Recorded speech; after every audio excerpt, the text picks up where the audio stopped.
Parashat Bo. L'histoire appartient à ceux qui la racontent.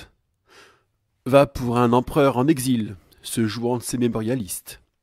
Écrire soi-même sa légende aux grandes dames de ses détracteurs, c'est un peu l'affaire.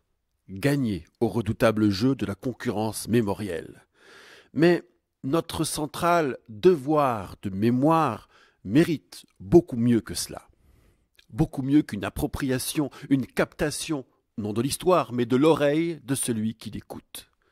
Ce serait quoi d'ailleurs, ce devoir de mémoire? Tu raconteras à ton fils, vous connaissez bien ce refrain. C'est par lui que la sortie d'Égypte est entrée dans nos vies, depuis le biberon, jusqu'au jour où c'est à notre tour de raconter. Eh bien ce refrain, c'est dans notre paracha qu'il commence. C'est un refrain, oui, parce que Moïse s'y reprend 3 fois lors de cette fameuse nuit, la dernière en Égypte, où tout le monde est pourtant très occupé. Quand vos fils vous diront, vous leur direz, s'agissant de l'agneau pascal, à reconduire les autres années. Tu raconteras à ton fils, au moment où il passe une deuxième couche, assortie des interdits de la pâte levée pour 7 jours.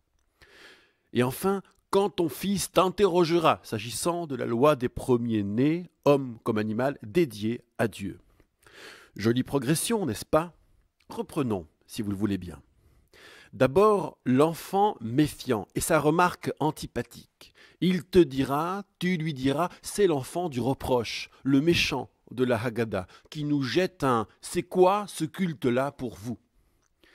Le deuxième, c'est celui qui ne demande rien, mais à qui l'on raconte d'abord. Tu raconteras, c'est déjà plus paisible, au moins il n'a rien contre. Et puis le troisième, comble de bonheur, lui, il interroge. C'est quoi? C'est simple comme question, c'est la question de l'enfant simple. Et si vous poussez la lecture plus loin, jusqu'au Deutéronome, vous trouverez la question de l'enfant sage, consécration au-delà de la consécration, question documentée, circonstanciée. Alors ça dit quoi, cette progression? Pour le savoir, il faut viser le premier des 4, l'enfant rebelle. Son intervention arrive à un moment clé de la paracha, son noyau dur, le point précis où tout bascule. Car oui, tout bascule. La paracha, elle s'ouvre sur les dernières plaies. Moïse est au sommet de son art, Pharaon est humilié. Il est traité en moins que rien. Sa cour, son peuple lui tourne le dos. Le tissu théologique de l'Égypte est défait. Le narratif de la gloire de Dieu est quasi complet. Mais, il y a un personnage qui se tait depuis le début et qui est toujours là aux abonnés absents. Ce personnage, c'est le peuple hébreu. Court esprit et dur labeur l'avaient mis hors circuit et c'est visiblement toujours le cas. En revanche, à la fin de la paracha, ce même peuple est en marche, réjoui, chargé des premiers commandements, de pattes non levées sur l'épaule et des richesses de l'Égypte. Mais que s'est-il passé? Eh bien, voici le point de bascule que nous cherchons. Il se situe au moment où Moïse leur donne les prescriptions de l'agneau pascal. Et là, il leur annonce, vous savez, vos enfants vous diront.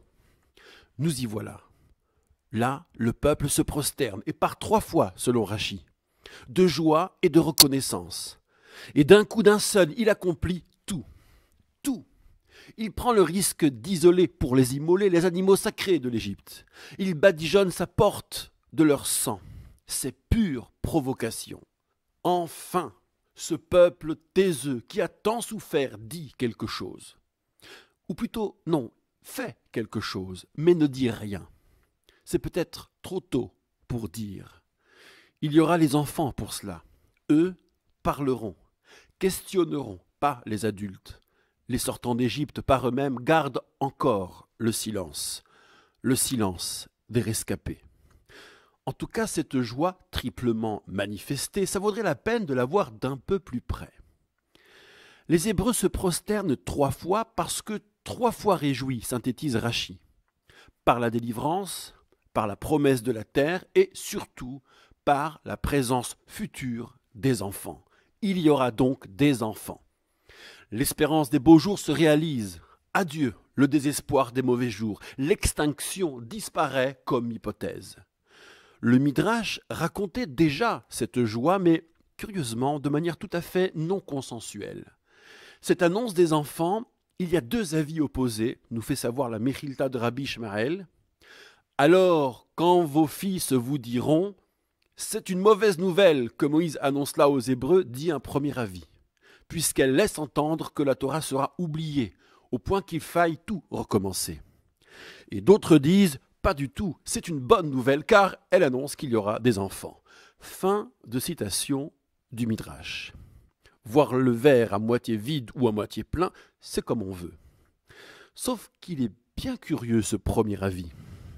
Comment cela s'incrémente? C'est pourtant limpide dans les versets, les Hébreux se sont réjouis. Il n'a donc pas entendu de mauvaises nouvelles. Voici comment on peut résoudre le premier avis du Midrash. Il y a bien eu mauvaise nouvelle, mais quand même, les Hébreux se sont réjouis et mis en mouvement. Comment est-ce possible? Pour le comprendre, fixons-nous un instant sur la notion de mémoire. La mémoire faite de souvenirs, d'oubli et de reconstruction. La mémoire d'un certain vécu, c'est une infinité de récits à des moments différents de notre vie, livrés à des auditeurs différents selon des dispositions différentes.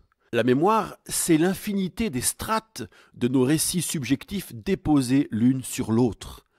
Et qui plus est, cette mémoire se forme dans l'intersubjectivité. Une oreille tendue nous fait livrer un certain récit, nous fait lire nos souvenirs, nous fait donner du sens et nous fait renouveler d'autant ce sens. Si on dit aux Hébreux, à peine sortis du martyre, il y aura des enfants, mais ils ne sauront rien. Pire, ils vous attaqueront sur vos pratiques, sur vos ignorances, vos incohérences. Eh bien oui, pour ces Hébreux-là, il y a déjà matière à se réjouir. Et quelle matière! Ces premiers enfants qui nous attaquent, ils nous disent « C'est quoi ce culte pour vous ?» Pour vous, quel sens vous donnez? Or, commencer à répondre, c'est emprunter une nouvelle spirale.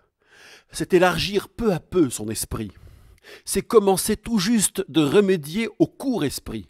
C'est quitter le martyre et quitter le silence. Et si c'était ça, la véritable sortie d'Égypte? Tout le spectacle des 10 plaies a moins concerné les Hébreux que les misérables Pharaons et son peuple. D'ailleurs, la joie des Hébreux ne porte pas sur ces miracles. Disons qu'ils sont à peu près passés à côté. Mais quand c'est fini, cela commence. Pour eux, la sortie d'Égypte depuis l'intérieur de soi commence avec le départ d'Égypte, mais commence seulement. Nous continuons depuis de sortir d'Égypte, par nos enfants. Comme eux, notre esprit s'ouvre, il grandit. Souffrance, défiance, écoute, curiosité, sagesse, avec des actes, des rites et des mots pour les dire, pour tenter encore et encore de les dire. C'est donc bien le récit qui nous fait sortir d'Égypte, qui nous grandit et nous libère. Pas étonnant que ce récit soit un commandement.